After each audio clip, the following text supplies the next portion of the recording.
السلام علیکم ورحمۃ اللہ وبرکاتہ۔ ایک دوست نے یہ بھی سوال کیا تھا کہ یزید سے متعلق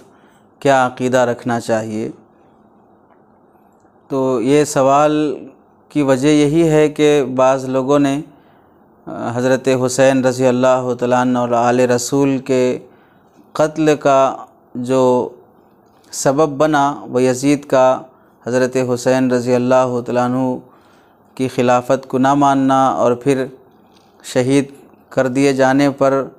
خوش رہنا یا قاتلین کو سزا نہ دینا یا اس کا فسق و فجور اور دوسری بہت سی وجوہات کی وجہ سے یزید کے متعلق مختلف رائے امت میں پائی جاتی ہے۔ بعض لوگ اس درجے افراط میں مبتلا ہو گئے کہ یزید کو صحابی کہنے لگے، یزید کے نام کے ساتھ رضی اللہ تعالیٰ عنہ کہنے لگے اور یزید کو اپنے زمانے کا بہت بڑا ولی اور اللہ والا اور نیک انسان اور صحابی کا درجہ دے دیا جانے لگا، اور بعض لوگ اس کو اتنا گرانے لگے کہ یزید کے کارناموں اور اس کے فسق و فجور اور اس کی برائیوں کا الزام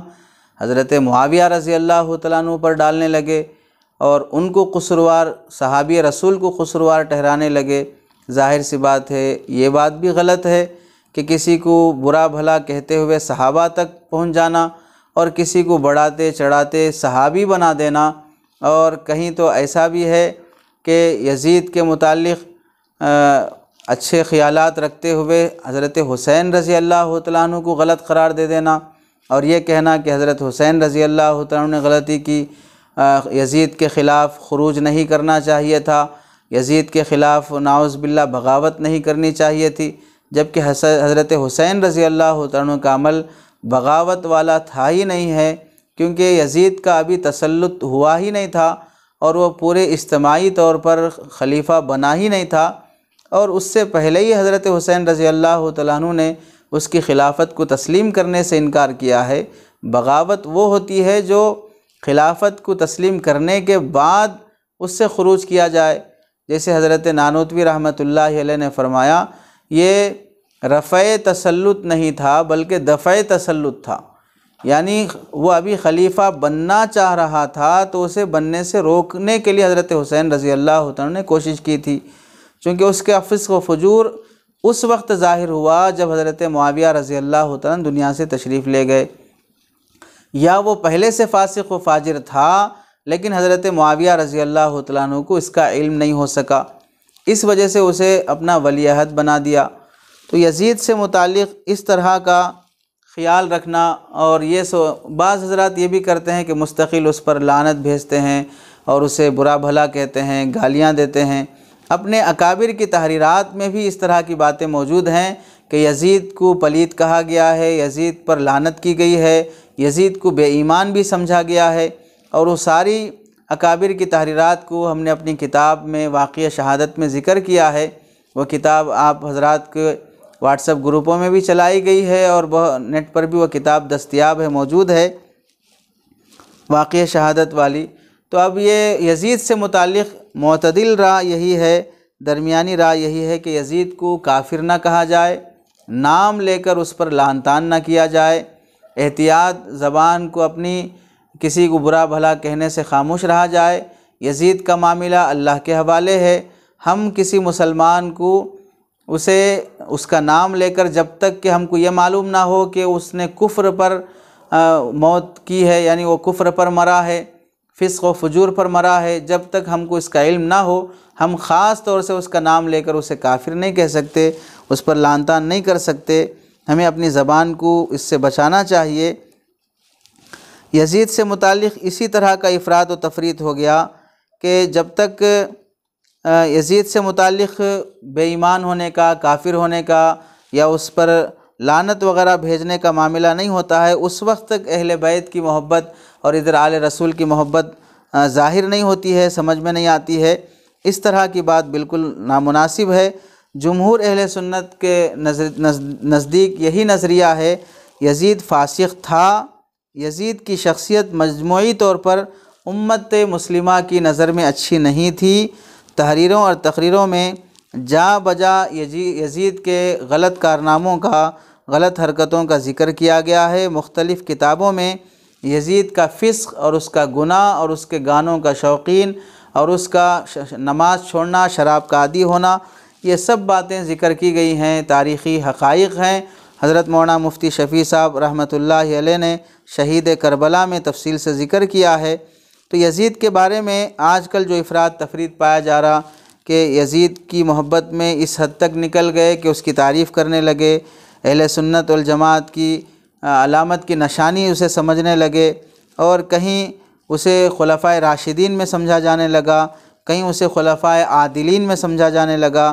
اور یزید کے 3 سالہ دور کے ظلم و ستم کے سنگین واقعات کو بھلا دیا گیا۔ حضرت حسین رضی اللہ تعالیٰ عنہ کی شہادت، اہل بیت کے المناک قتل کے مناظر، اور حرم کعبہ پر الغار اور چڑھائی، اور حضرت عبداللہ بن زبیر رضی اللہ تعالیٰ عنہ کا قتل اور کعبے کو جلا دینے کے واقعات، یہ سب بھلا کر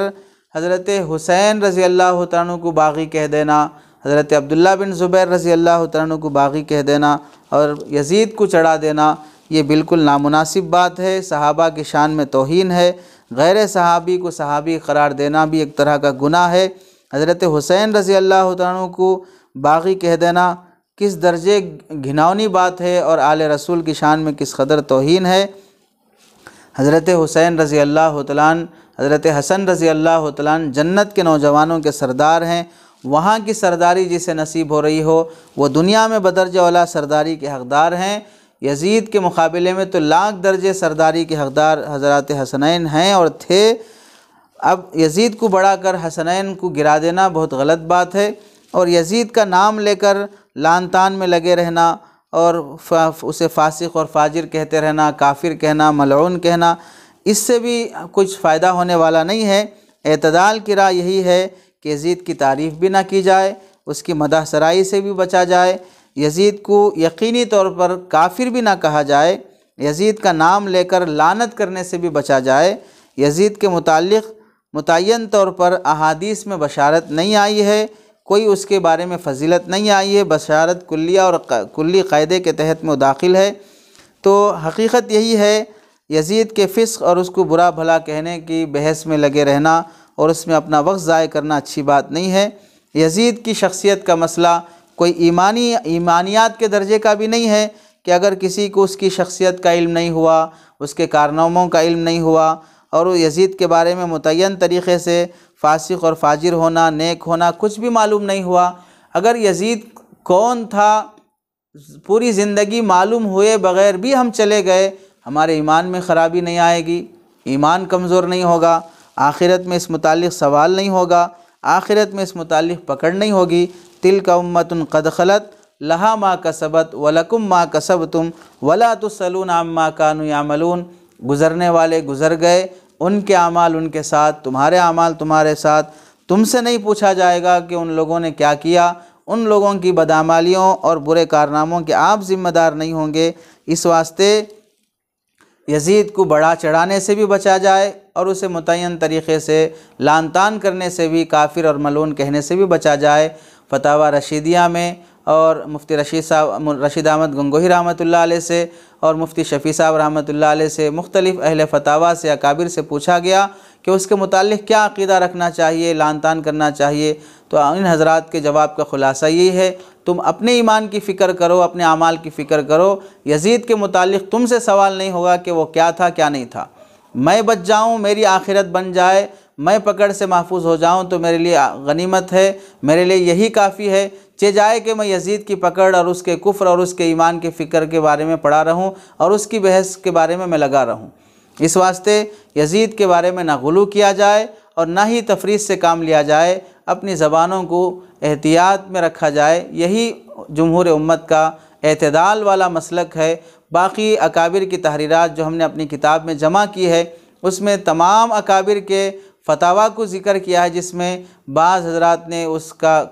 اس کی طرف کفر بھی لکھا ہے، اسے بے ایمان بھی کہا ہے، بعض نے اس پر لعنت بھی کی ہے، ملعون بھی کہا ہے، اس کے بارے میں مختلف فتاوی ہم نے جمع کیے ہیں، وہ صرف معلومات کی حد تک ہیں، باقی اعتدال کی راہ وہاں پر یہی لکھی ہے کہ اس کے متعلق کسی بھی طرح کی بحث میں پڑھنا یہ لا حاصل ہے، وقت ضائع کرنا ہے، نہ کوئی ثواب کا کام ہے۔ کوئی عالم دین یہ نہیں کہتا کہ آپ یزید پر ایک آدھا گھنٹہ لعنت بھیجتے رہو، آپ کو اتنی نیکیاں ملیں گی، یا اسے بڑا چڑھا کر کچھ اس کے تعریف کے جملے کہو آپ کو یہ اتنا ثواب ملے گا۔ دونوں طرح کی باتیں غلط ہے، کوئی ایسی بات نہیں ہے، یعنی اس طرح کی کوئی بات ثابت نہیں ہے۔ اس لیے یزید کے متعلق گفتگو کرنے سے خاموش رہنا ہی اعتدال والی راہ ہے۔ اللہ تعالی ہم سب کو اعتدال پر باقی رکھے، آمین ثم آمین۔